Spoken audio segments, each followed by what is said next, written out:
Kampung yang indah ini bernama Nagari Panyakalan, terletak di Kecamatan Kubung, Kabupaten Solok, Sumatera Barat. Panyakalan merupakan nagari yang memiliki wilayah perbukitan, yang memiliki topografi datar dan sedikit bergelombang. Secara keseluruhan, wilayah Nagari Panyakalan jika dilihat dari ketinggian, rata-rata daerahnya berada pada ketinggian 450 meter di atas permukaan laut.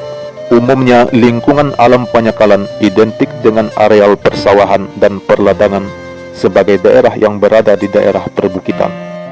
Luas Nagari Panyakalan kurang lebih 15,63 km persegi, terdiri dari 4 jorong, yaitu Jorong Pakan Sabtu, Jorong Mudi Air, Jorong Halaban, dan Jorong Hilya Banda. Sedangkan batas wilayah Nagari Panyakalan, sebelah utara berbatasan dengan Nagari Gaung, sebelah selatan berbatasan dengan Nagari Bukit Tandang, sebelah barat dengan Nagari Koto Baru, dan sebelah timur berbatasan dengan Nagari Tarung-Tarung. Di Nagari Panyakalan ini terlahir seorang ulama yang sekarang menjadi Ketua Majelis Ulama Indonesia Sumatera Barat. Beliau adalah Buya Gus Rizal Gazahar LC.MAG. Buya Gus Rizal Gazahar lahir tanggal 13 Agustus 1973. Beliau adalah anak pertama dari 3 bersaudara dan merupakan satu-satunya laki-laki dari pasangan suami istri Haji Gazahar dan Hajah Marlini. Keluarga beliau tidak dikenal sebagai keluarga ulama, akan tetapi kakek beliau dari pihak ayah adalah seorang guru mengaji di Masjid Jami' Panyakalan. Beliau berasal dari keluarga yang sederhana. Masa kecil beliau dihabiskan di lingkungan yang mana pergaulan anak-anak sebayanya cukup mengkhawatirkan karena perjudian marak di tempatnya dan juga kebiasaan merokok. Akan tetapi patut disyukuri berkat didikan keras dari orang tua beliau.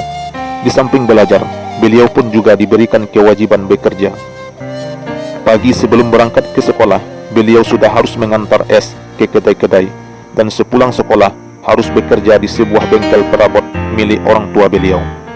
Hal ini dimaksudkan agar beliau bisa mengisi hari-hari dengan sesuatu yang bermanfaat, sekaligus untuk membentengi diri agar tidak terpengaruh oleh keadaan lingkungan yang merusak.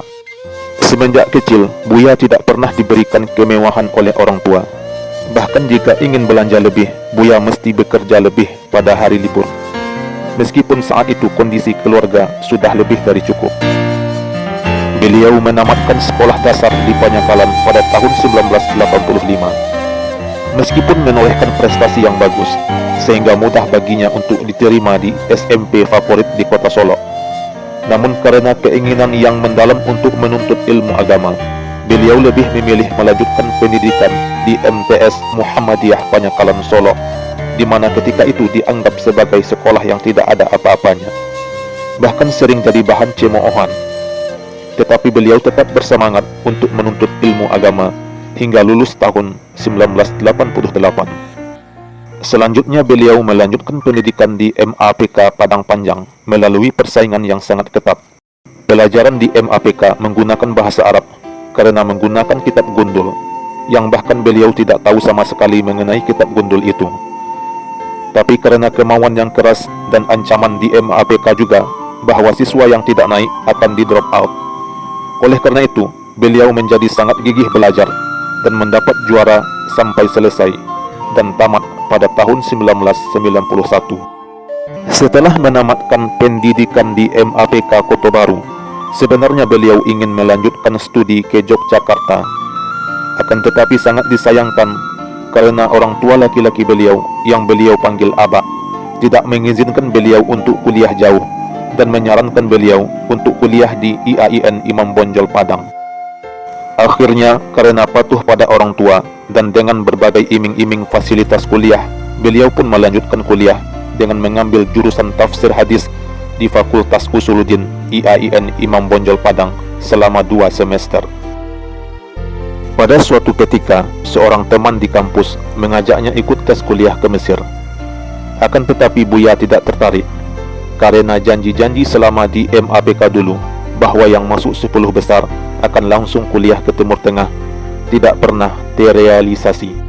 Namun karena garis kehidupan Allah Subhanahu wa Ta'ala mengatur beliau akhirnya ikut tes dan lulus dengan mendapatkan nilai yang tertinggi. Buya pun sempat bimbang ketika dinyatakan lulus, karena mengira orang tua beliau pasti tidak mengizinkan untuk kuliah jauh. Namun beliau mencoba meminta izin dan mengatakan mendapat nilai yang terbaik.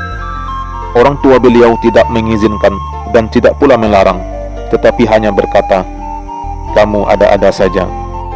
Alhamdulillah, akhirnya diizinkan dan kuliah di Mesir dengan mendapatkan beasiswa IJMI dan Majelis Al-A'la li Al-Syu'un Al-Islamiyah. Beliau berhasil menyelesaikan program sarjana pada Fakultas Syariah wa Al-Qanun Universitas Al-Azhar Mesir pada tahun 1997. Kemudian Buya melanjutkan kuliah S2 di Zamali Institute dan hanya berlangsung 1 tahun karena krisis moneter yang menimpa, sedangkan beasiswa untuk S2 belum ada.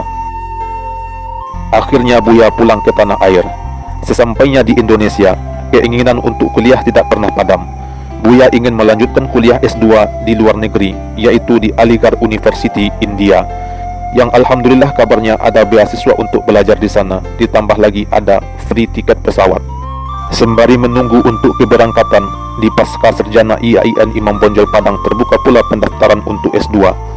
Dan atas usulan Bapak Nasrun Harun yang menyuruh beliau untuk ikut tes di Pasca Sarjana IAIN Imam Bonjol. Hingga suatu waktu yang bersamaan, beliau mendapatkan 3 surat sekaligus. Pertama, surat diangkat sebagai calon dosen di Stein Kerinci. Kedua, surat panggilan untuk melanjutkan kuliah di Delhi University. Dan ketiga, surat dari IAIN Imam Bonjol yang mana beliau lulus S2 di sana dengan beasiswa.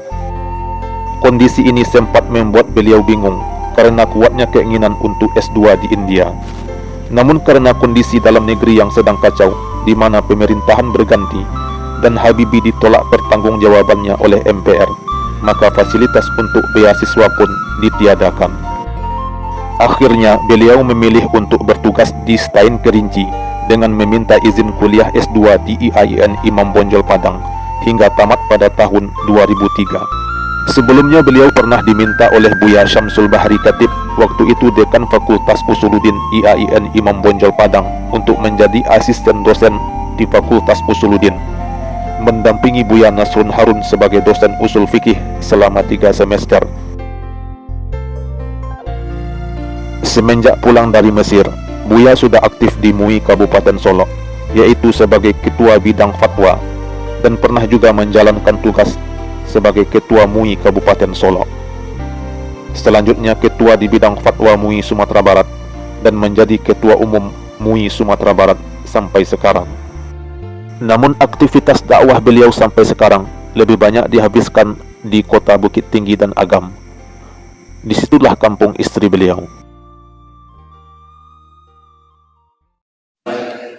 InsyaAllah pembagian warisan pusaka tinggi di Minang diberikan ke ahli waris perempuan. Dah ada harta pusaka tinggi dibagi do.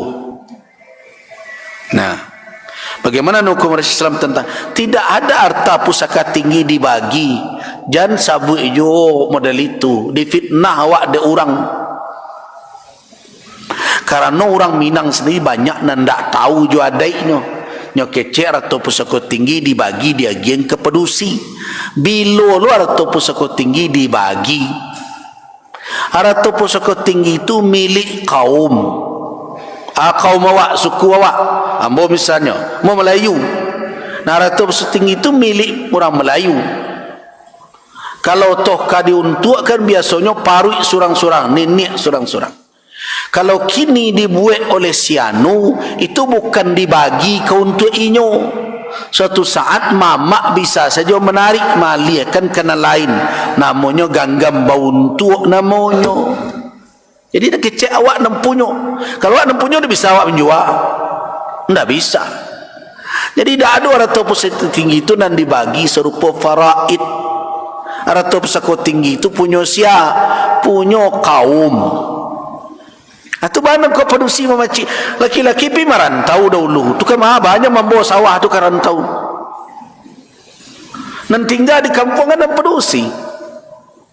Nah, tapi dia kau punya tidak. Pedusi dan berkuasa indah. Mamak dan matur. Mamak pedusi laki-laki. Ya sudah. Jadi tidak ada sebenarnya di Minang itu matriarkat. Kan orang kan tadi mengecekkan berkuasa perempuan di mana? Cuma kadang-kadang adikku ada yang keliru dihamalkan ada. Kalau dulu mama ketika masih menjalankan tugas dan fungsinya, tibonya ke rumah gadang. Rumah gadang itu kan isi banyak keluarga ya. Nah, makanya dulu orang anggan kawin sesuku. Maka itu orang sesuku itu dulu senineknya besoknya serumah gadang. Leka mungkin anak rumah nan di ujung, babi ini juga anak na rumah di pangka, kama pulangnya. Jadi dipantangkan bukan berarti haram. Tidak ketujuh, artinya tidak disukai oleh orang tu. Maka dah disukai, kini kan banyak aja nak suka nikah. Ada orang kadang nama pantang je negari itu, aku kesinan tak pulang dah. Baru saya bersuara mengecek ke orang gaya, agak cek ibunya, kama, agak calon orang tu nak salah. Alasannya tidak jalan, mungkin pengalaman dulunya tidak jadi orang sini anak merasa ini. Nah, jadi ada saja orang berpantang modal itu. Dan kenapa dahulu dipantangkan orang? Kalau itu kok bercakapnya bako, rumah tangga kan bisa saya bubarnya kok. Hamu orang serumah gadang bersiarak jadinya. Jadi lemahlah hubungan sosial. Atau makanya tak dipilih ada orang Minang dulu kawin sesuku tu cari na lain balik-balik dapur aja. Bagaimana itu? Ya itunya kan dapurnya sorang-sorang di kamar tu. Kadang dapur bersama. Jadi itu makanya tidak dianjur, tidak disukai oleh orang Minang. Bapantang. Pantangan itu bukan berarti suatu yang haram. Nah, cuma kadang sebagian orang membawakan haram nikah sesuku, tidak berpantang. Orang Minang berpantang untuk itu. Kenapa? Karena mereka serumah gadang. Susah hubungan nanti. Batangka cie, berserak sadun. Nah itu nanti dihindarinya. Nah kemudian apakah nanti orang Minang itu berarti melanggar agama? Tidak adanya melanggar syarak. Dalam kewarisan tidak ada yang melanggar syarak. Perusi kau nama punya indak, nama punya kaum. Cuma perusi mamaciknya. Kenapa? Karena mereka ada di kampung, mereka ada di rumah. Kalau tu ada di rumah laki-laki, nyo pulang ke rumah bininya di rumah gadang orang. Tidak mungkin sawah. Orang gayanya nyongkik ke situ, tidak punya inyo doh. Nah itu sebenarnya masalahnya. Jadi orang Minang tidak berlaku bagi dia matrilineal dalam kenasaban. Jadi ini kecekkan garis keturunan ibu itu sebagai ukuran segala tidak ada. Nasab orang Minang tetap ke bapa. Kesukuan orang Minang sukunya ke ibu. Suku jangan difahami menyangkut nasab padanya. Jadi berbeda Minangkabau.